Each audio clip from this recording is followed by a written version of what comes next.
Alors, Ali Bongo brigade de mandat et dans les années 2018, il fit un AVC qui le conduit au Maroc pour être traité. C'est là le problème de tous les présidents africains. Quand ils sont à la tête du pouvoir, ils ne font que spolier les richesses du pays, voler, piller les richesses du pays, avoir des milliards, acheter des maisons, acheter des hôtels, acheter n'importe quoi. Dans les pays occidentaux, ils ne construisent pas des hôpitaux compétents pour qu'au moment où ils soient malades, que leurs propres hôpitaux dans leur pays puissent les traiter.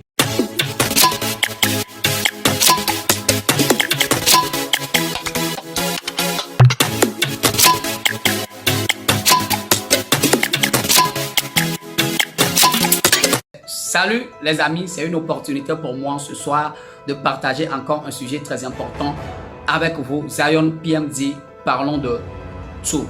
Je fais un coucou à tous mes amis qui partagent mes tutos pour que bon nombre de personnes puissent être touchées, surtout ceux-là qui sont de nouvelles personnes. N'oubliez pas de cliquer sur la cloche de notification pour recevoir tous mes contenus quand ils seront disponibles.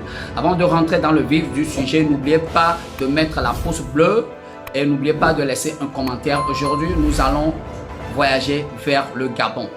Nous allons parler d'Ali Bongo Ondimba qui sait lui-même qu'il ne devait pas un troisième mandat. Même selon les services de renseignement français, les services de renseignement de l'UE, les services de renseignement des Occidentaux, tout le monde sait que Ali Bongo même désirait abandonner la magistrature suprême. Il ne voulait pas, c'est-à-dire qu'il ne voulait pas se présenter pour un troisième mandat qui serait de trop à cause de sa maladie, à cause de son inaction à pouvoir encore continuer à diriger le Gabon comme cela se doit.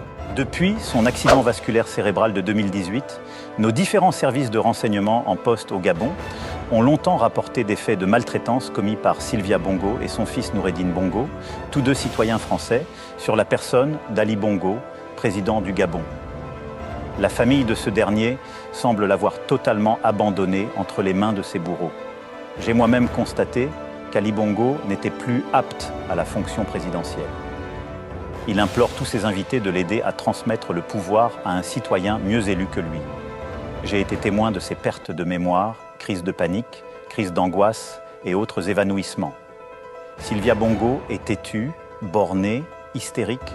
Son fils Noureddine Bongo est incompétent et ignorant. Ils sont entourés d'une horde de charlatans.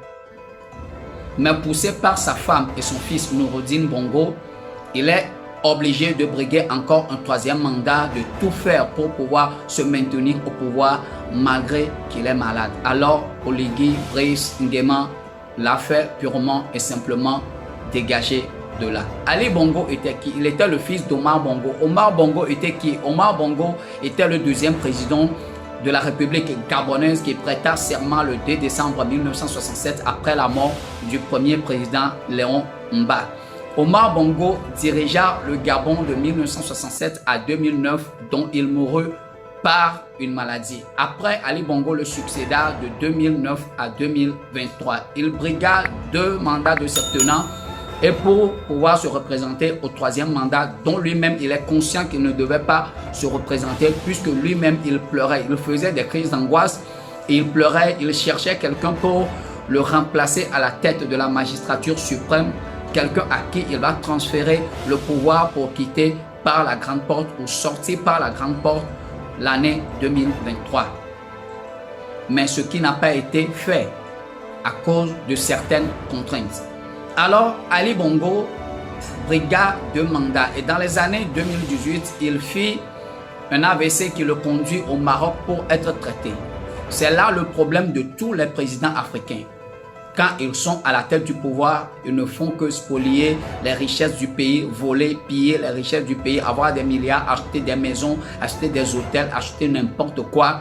Dans les pays occidentaux, ils ne construisent pas des hôpitaux compétents pour qu'au moment où ils soient malades, que leurs propres hôpitaux dans leur pays puissent les traiter. Ils vont toujours en Europe. Ali Bongo est allé au Maroc, il est traité là, puis après il est parti en Arabie Saoudite pour sa rééducation. Il revient au pays tout fatigué. Ne pouvant plus continuer à gérer le pays comme il le peut, il a donné mandat à sa femme et à son fils de diriger le pays et cela n'est pas à l'insu de ses alentours. Ce qui a créé une discorde dans la famille Bongo, ce qui a fait que sa propre famille l'ont laissé, l'ont abandonné entre les mains de ses bourreaux, c'est-à-dire entre les mains de Sylvia Bongo et de Noureddine Bongo, les deux qui sont des citoyens français qui le maltraitaient, le torturaient sur le plan moral que sur le plan physique. Ali Bongo voulait quelqu'un pour le remplacer à la tête du pays, pour le remplacer à la tête du Gabon. Beaucoup de personnes le savent.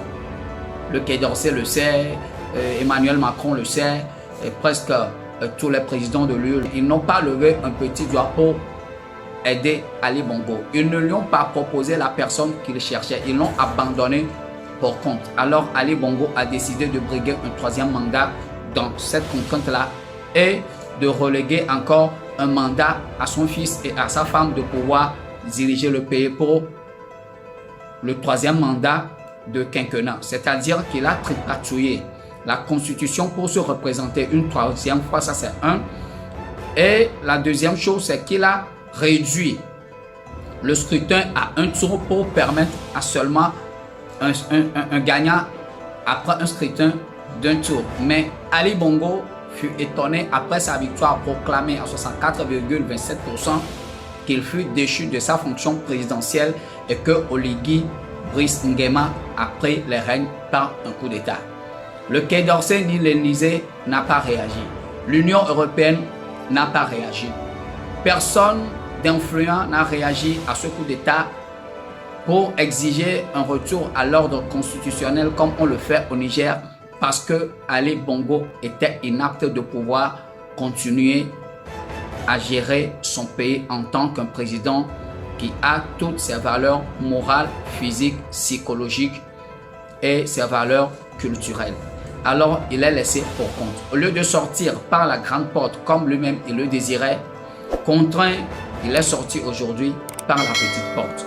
Alors voilà en quelque sorte l'histoire d'Ali Bongo qui était le fils d'Omar Bongo qui voulait bien sortir par la grande porte mais qui ne l'a pas pu. Sur ce, je vous laisse laisser des commentaires, aimer la vidéo, partager massivement pour que bon nombre de personnes puissent en profiter. Vous qui êtes des personnes pour la première fois à voir mes vidéos, n'oubliez pas de cliquer sur la cloche de notification.